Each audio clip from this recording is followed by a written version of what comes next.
Hello everyone, it's Madison from the Ohio Pet Sanctuary. Today I wanted to talk to you all about carriers and how to select the right carrier for your pet. Now, none of our animals here really wanted to sit on the countertop and cooperate with me today, so I have Clyde here, who is going to be my lovely assistant.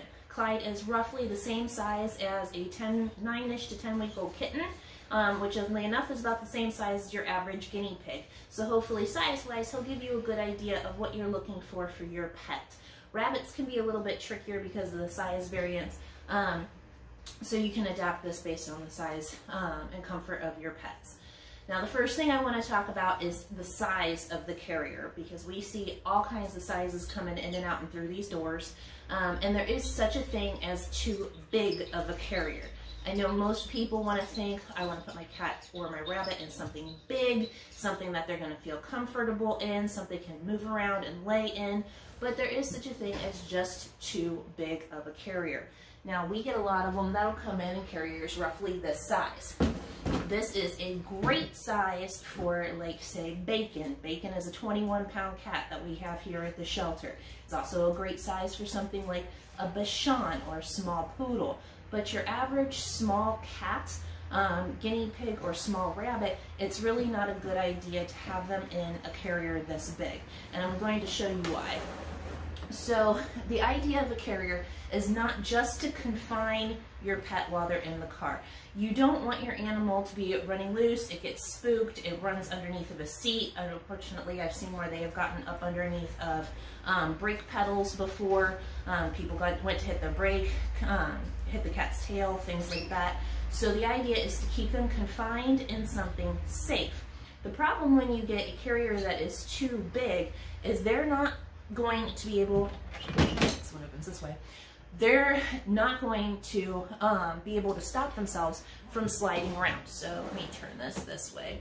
So like I said, Clyde's about the same size as your average guinea pig or a small kitten. And look at how much room he has to slide around inside of here. Now every time you take a sharp turn, slam on your brakes, something like that, your pet's gonna slide and hit the sides of the carrier. That's not going to do anything beneficial for their anxiety. So you want a carrier that's going to allow them to, yes, lay comfortably, but at the same time isn't going to have them jostling all around as if they might as well be loose in the car. The other thing is you want hard carriers. Soft carriers are not ideal for most animals. Rabbits and guinea pigs, they will absolutely chew their way out of a cloth carrier if you give them half the chance. The other problem with cloth carriers is that they don't have a whole lot of structure to them.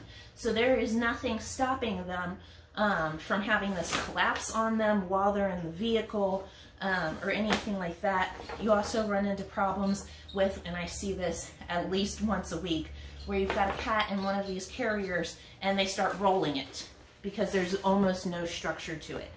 Think about this as well. If you're in a car collision and the carrier gets thrown or part of the car gets crushed, there is nothing preventing that from crushing down onto your pet. So cloth carriers are not ideal from a structural standpoint at all. There are somewhat firmer cloth carriers out there on the market, but they have other flaws with them. The main one being most cloth carriers are held closed through the top flap with Velcro. Now, Velcro doesn't stop an animal at all. Maybe a guinea pig if it's too scared to push on it, but there is nothing stopping a rabbit or a cat or anything like that from just pushing up on that Velcro and getting loose in the car.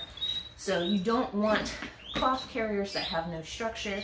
You don't want cloth carriers that are held closed with Velcro. The benefit of cloth carriers is that most of them open from the top. A lot of the carriers out there on the market only open from the front. And I've got one here. So carriers like this, they're nice, they're hard. This is an excellent size for your average sized cat or rabbit. You can fit 2 guinea pigs in here comfortably without a problem. But The issue is you're taking your pet to the vet or you're bringing it to us for a nail trim, something like that, and we've got to get your pet out of the carrier.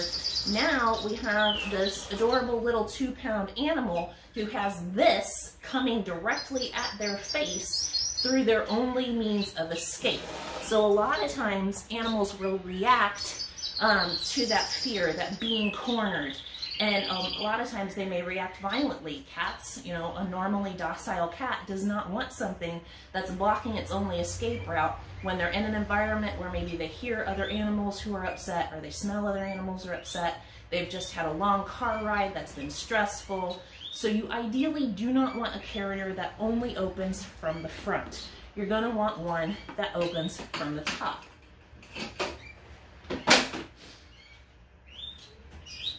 There's a lot of different top opening carriers out on the market. I like the double latch ones just because you have a backup latch in case something happens. But these are great because now I'm the vet tech and your cat is in the carrier, it's scared. I've opened it from the top. They're usually sitting there looking at me, waiting for me to do something, and I can reach in, get my hands underneath them, and pull them up safely, much more comfortably, much less stressful for the animals. Now, the other thing is if you don't have a carrier that necessarily opens from the top, where'd that other carrier go? See how the two halves of the carrier fit together. If the two halves of the carrier fit together with screws, and that's the only way it holds together, it's nice from a structural standpoint. You don't have to worry that the latches may come undone or break or anything like that. The problem is now I've got a petrified cat or a terrified rabbit in this carrier. I can't come at them from the front because they're reactive. I need to get the top off, and now I have to undo all of these little screws, which probably is going to stress the animal out more because they don't necessarily know what I'm doing. You're going to want a carrier that's easy to take apart from the top and maybe has latches like these that just lift up. Clyde, will you get in here and demonstrate for me, please? Thank you. Okay, so now I can undo all of my latches.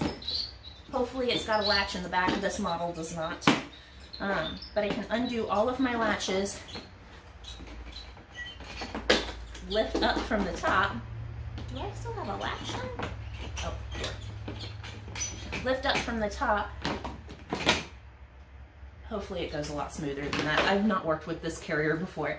And again, reach down, lift up the pet safely, a little bit less stressful for them instead of me having to undo all those little screws.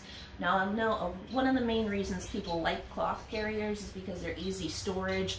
They don't take up much space. But if you get a carrier that's easy to take apart like this one, it's simple to just put the lid in the bottom of it and then put that in the top, and it doesn't take up very much more space than a fabric carrier would, especially a fabric carrier that's got any structure to it. So these are still simple and easy to store, and again, they provide that nice rigid structure for the animal's safety when they're riding in the car. You want a good size so they're not sliding around, and again, you want one that's going to either open from the top or it's easy to lift the top off of. Hey guys, as a quick add-on, I wanted to mention that if you do decide to go with a fabric carrier, please do not purchase this one. It is probably one of the worst carriers I've ever seen available on the market, and I honestly don't know why it's a thing.